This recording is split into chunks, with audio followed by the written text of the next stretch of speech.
Sa puntong ito, makakasama po natin si Inspector Michael Salvacion, Chief ng Quezon City Fire Rescue Unit. Magandang hapon po, sir. Magandang hapon na Apo, sir, gaano kahirap po yung naging retrieval nyo na, rescue dito sa mga biktima po? Mahirap po kasi nung dumating kami, yung 4 na victim nandun na po sa ilalim. Ngayon yung plumbing truck biglang hindi na operational. So ang ginawa ko, tumawag pa ako ng engineer nila. Tinawag ko yung engineer nila na gumawa ng paraan para makuha yung mga laman ng grease. Opo. May ideya na ho ba kayo kung bakit bigla hong pumasok yung tubig? Hanggang ngayon wala pa rin.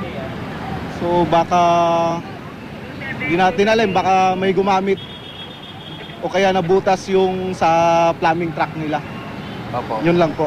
Opo. At yun nung usually dapat ano ho ba ang kailangan para sa ganito? Kasi ang dami na ho namin na-encounter na namamatay, lulusong ng septic tank o di kaya ng kahit anong tangke, nalalason sila dahil doon sa methane. So ano ba yung dapat kailangan i-provide sa kanila na gear ng mga contractor nila? Dapat may may karagdagang safety. Yung tinatawag natin na mag-produce ng oxygen, yung hangin. Opo. Hangin na lang na makakasuporta doon sa ilalim. Opo, opo. Yung po. May oxygen parang Oxygen na lang po. Nasa likod nila. Kahit yung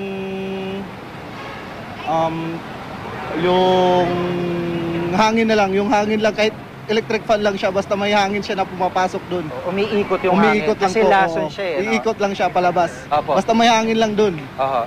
Yun po yung dapat. Opo. At siguro, yun nga po, paalala ulit, Panguling Salita, bilang Panguling Salita, paalala po dito sa mga trabahador na nasa gantong linya at yung pong kanilang mga kontratista. Sa mga trabahador na ito po yung trabaho nila is mag-iingat po sila. At saka kung alam nila po na wag na nilang i-save yung iba nilang kasamahan kung alam nila na wala nang pag-asa. Opo. Kasi yung bata kanina, yung anak nung tatay, naahon na yun eh, na-save na nila. So yung ginawa ng bata, tinali niya yung sarili niya sa lubid, tapos tumalon ulit dun. Kaya yun po, naging 4 sila dun. Nagkadamay-damay. Opo. Maraming pong salamat sa inyong panahon, si Inspector Michael Salvacion ng Quezon City Fire Rescue Unit.